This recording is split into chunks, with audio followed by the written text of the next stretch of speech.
What is up, guys? It's your boy, No Risk, No Premium, back with another episode of the 2 Minute Drill, guys. Today could have been the day that marked the top of this very slow, methodical, ugly melt up that we've had.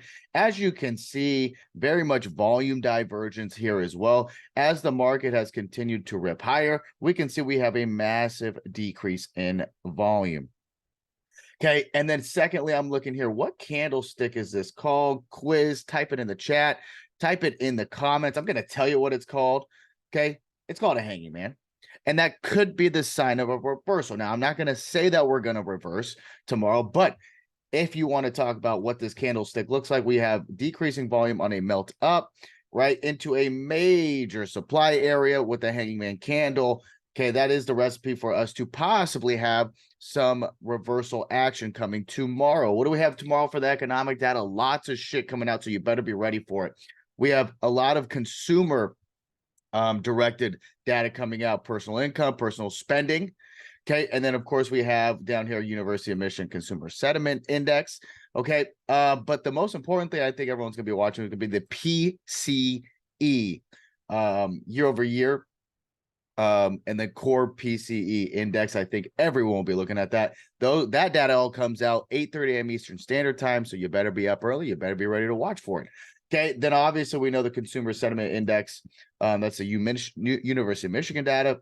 Always comes out 30 minutes into market open, and then we have a plethora of Fed speakers tomorrow. However, they aren't speaking during the market time. Actually, Williams comes on, but it comes off, 55 minutes before market close. Hopefully you've had a great trading morning. You're already out on a golf course somewhere. You're not watching every tick into the power hour on Friday. That's just my 2 cents. Now, onto the chart. Okay, onto the chart. What do we see here? We see major supply zones. So, depending what happens, currently the futures are up about 11 handles. Okay, you could see up here, they're up 404.80, 80s-ish. You can see our high of today was almost at 404.50. We talked about yesterday on the 2-minute drill. So, look, you see this 404.50 to 405 is going to be a major level. If you just come back over here, zoom out, look left, you could see it right here. What could possibly happen tomorrow?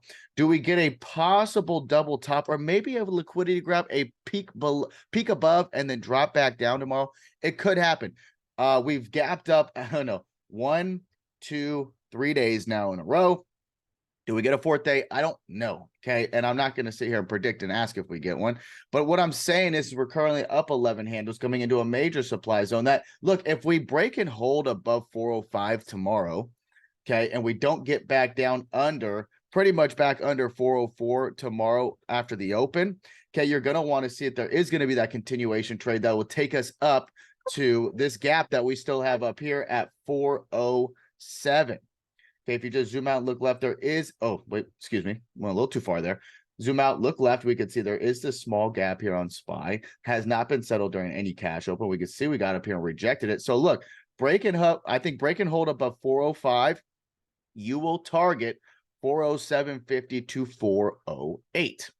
Okay, and I would like to take a reject at that level. Now, maybe we get a small break above and then we get a fake breakout, right? Get everybody caught off sides, and then maybe underneath 404, you're going to want to then target that 402.50. You could see that supply level was turned into what today?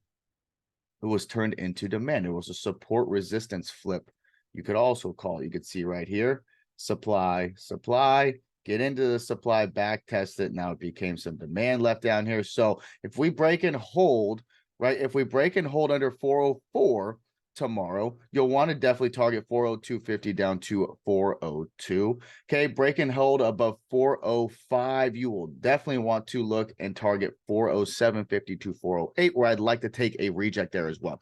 But listen, this whole plan could go to shit just depending on how we react to the market data that comes out tomorrow morning. So as long as you have your levels, right? And as long as you wake up early, there's a good chance that you won't do anything stupid. We'll see you bright and early. Peace.